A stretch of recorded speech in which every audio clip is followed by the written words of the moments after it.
他这种快粘的球粘的脚上，有点梅西的样子，有点梅西的样子。 중국 국가대표 선수가 한국인 선수에게 벽을 느낀 자학과 같은 한마디. 중국 축구에 자부심을 가지고 있던 중국 네티즌들의 충격에 빠졌습니다. 중국 주보닷컴은 지난 16일 아시안컵을 대비해서 소집된 장윤잉, 다이 와이춘, 한국 축구와의 격차에 대해 언급했다라면서 그들은 한 목소리로 한국과는 기본적인 체급이 너무 차이가 난다고 말했다고 보도했습니다.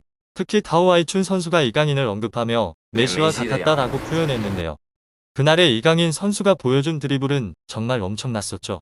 하지만 그럼에도 불구하고 한국과의 3대0 패배 이후 중국의 일부 언론들과 상당수 중국인들은 페널티킥 판정에 불만을 가지며 그것 때문에 졌고 경기는 대등했는데 불운해서 졌다라는 중국 축구와 선수들의 자부심을 가지며 정신승리하는 모습을 많이 보였는데요. 중국 국가대표 선수인 다오아이춘 선수가 한국 선수의 엄청난 실력을 인정하는 중국 축구에 대한 자학 섞인 발언을 해 정신승리조차 못하게 만든 그 선수를 엄청나게 비난하고 있습니다. 해당 영상과 중국 팬들의 열폭 반응까지 함께 보겠습니다. 여러분들에게 한국 축구인의 재밌는 소식을 빠르게 전달해드리는 채널입니다. 구독자 1000명을 목표로 간절히 노력하고 있습니다. 내일 더 좋은 소식과 즐거운 영상으로 찾아뵙겠습니다. 구독 부탁드립니다. 중국 축구 대표팀은 2010년대 중후반 축구 굴기를 외쳤지만 질적인 성장 대신 양적인 성장에 그쳤습니다. 엄청난 연봉을 투자해서 스타 외인과 감독을 끌어모았지만 자국 선수들이 해외 진출 대신 잔류를 희망하면서 꾸준하게 퇴화하는 모습을 보였습니다. 말 그대로 해외의 큰 리그에서 경쟁력을 키우는 것은 그들의 관심사가 아니었습니다. 적당히 잘해도 돈 많이 주는 자국 리그에 안주하는 것이 목표인 중국 국가대표 선수들이 만들어낸 못난 현실을 반영한 실력입니다. 그래도 나름 2010년 중반까지는 한국, 일본, 이란에는 밀렸어도 아시아 지역 내에서 어느 정도 수준이 된다고 자부했던 중국 대표팀이었지만 2020년대 들어서 동남아시아의 엄청난 추격에 시달리고 있는 상황입니다. 특히 2022 카타르 월드컵 최종 예선에서 박항서 감독님이 이끄는 베트남에게 1대3으로 패하는 굴욕을 맛보기도 했죠. 중국 소우닷컴은 한국전 직후 중국과 한국의 격차는 굉장히 컸다. 한국 기술, 전술, 개인 능력 등 모든 면에서 압도적인 수준이었다. 우리 중국 선수들은 이미 중국 슈퍼리그 흐름에 익숙해졌지만 한국은 프리미어리그, 리그왕, 분데스리가의 흐름을 따르고 있다. 우린 벌써 많이 뒤처졌다라고 비판 섞인 기사를 여러 매체에서 냈었지만 상당수 중국 팬들의 반응은 페널티킥 판정에 불만을 가지며 그것 때문에 졌다. 중국 국가대표팀은 강하다라고 정신승리를 했었는데요. 그 정신승리를 무너뜨리는 자국 매체인 중국 CCTV 다큐멘터리에 중국 국가대표 선수가 나와 압도적인 실력 차이를 인정해버린 것이죠. 관련 언급 영상 보시겠습니다. 韩国个人能力问题，韩国人撞不动，韩国人能力强，那李刚仁我看其实也就前面3个人，他这种快粘的球粘的脚上，有点梅西的样子。 이 영상이 방영된 후 중국 여러 기사들에 엄청나게 뜨거운 댓글들이 달렸습니다. 정신승리하던 중국 팬들이 그들의 현실을 깨닫게 한 중국 국가대표를 상대로 그동안 참아왔던 분노를 표출했는데요. 푹한 중국 팬들 함께 보시겠습니다. 메시, 너 메시랑 경기는 해본 적 있냐? 중국 국가대표팀 애들은 누굴 상대해도 메시처럼 보일 거야. 우레이는 30세의 중국 축구협회와 중국 클럽 구단주의 협력으로 나리가에 겨우 진출했어. 이강인은 20세 미만의 나이에 스스로 팀만으로 발렌시아 1군에 올라갔어. 중국, 대한민국 경기 끝나고 우레이, 황희찬, 손흥민 사진 봤어? 체격 차이 너무 심하다니까. 아무래도 어른과 아이처럼 완전 다른 수준으로 보인다니까. 그날 경기에서 보면 우리가 상대보다 전체적으로 더 작았어. 체격은 전혀 작지 않아. 그냥 멍청하게 둔할 뿐이야. 국가대표팀이 자기 입으로 한국 선수들은 체력이 좋고 일본 선수들은 기술이 뛰어나다는 건 자신들은 체력도 기술도 부족하다는 거잖아. 그걸 인종을 변명으로 내세우는 거 아니야? 다 사실이야. 쟤들은 저걸 인정하기가 그렇게 어렵나 봐. 그들은 니들 말대로 정말 강해. 그런데 니들은 정말 약해.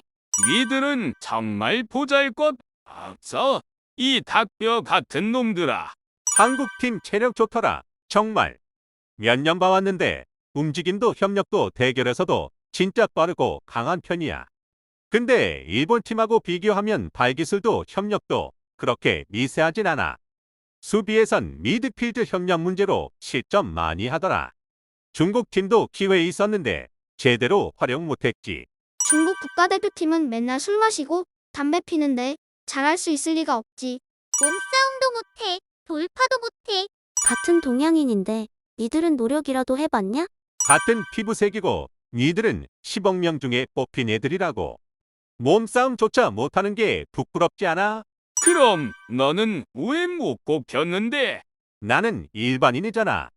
바보냐고. 12억 모두가 국가대표에 뽑히겠냐? 너 돼지 대가리구나. 성격도 상남자 같던데 이강인은 쟤는 아시아 1인자가 될 것 같아. 이강인 기술 진짜 끝내주더라. 해삼은 매일 처먹으면서 효과가 없는 거야? 해삼을 먹는 애가 김치 먹는 애랑 몸싸움도 못해? 차이가 있다고 느끼면 보충해야지. 소은경이나 뱀의 담즙이라도 먹어. 중국에서 해삼은 오랜 역사를 가진 전통 보양식으로 면역 체계 강화, 피로 회복 같은 건강상의 이점을 가져다 준다고 여겨집니다. 축구 커뮤니티에서 해삼 언급은 종종 비유적으로 사용되어 중국 축구 선수들이 전통 보양식에 의존하고 있음에도 불구하고 국제 무대에서의 경쟁력이 부족하다는 비판을 나타냅니다. 20년 전 국가대표팀과 한국 남자 축구팀의 체력은 비슷했어. 도대체 어떻게 이렇게 차이가 생겼지? 걔들이 해삼을 먹었겠지. 과학적 훈련이랑 개인의 자제력을 갖고 훈련한 덕분이겠지. 왜 그럴까? 같은 동양인인데 김치를 많이 먹었나? 왜 그럴까? 같은 베이징 거안에서 유대보는 매일 훈련 끝나면 퇴근 카드를 찍고 김민재는 밤에도 체육관에서 핵심 힘을 강화하기 위해 노력해. 이것이 바로 김치와 해삼을 먹는 차이야. 황희찬 봐봐. 그 체격을 우리 국가대표랑 비교하면 철근 같잖아. 아시아 지역에서는 한국이 일본보다 우위에 있는 것 같아. 상대 선수 배에는 뭐가 들어있을까? 우리 국가대표 애들 배에는 맥주와 바비큐 밀크티를 엄청 먹었겠지. 그래 놓고 자기 관리를 했다고 말하네. 한국 선수들은 유명하게 체력이 좋아. 그들의 종아리와 근육을 보고 국가대표팀의 발차기 속도를 봐. 한국과의 경기를 현장에서 앞줄에서 봤는데 한국 선수들의 체격이 확실히 더 컸어. 특히 대퇴근이 엄청 굵더라. 몸싸움 못하는 너 스스로한테 되물어봐. 열심히 하긴 한 거니? 한국 애들은 120분 동안 뛸 수 있어. 중국 대표는 60분만 뛰고 나서 가래를 뱉고 허리를 쥐고 헉헉대. 그게 똑같을 수 있나?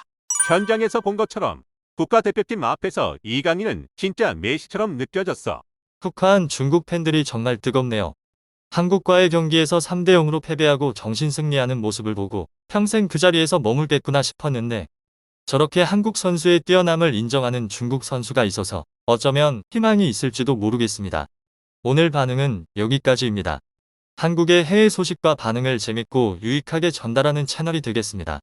구독 꼭 부탁드릴게요. 감사합니다.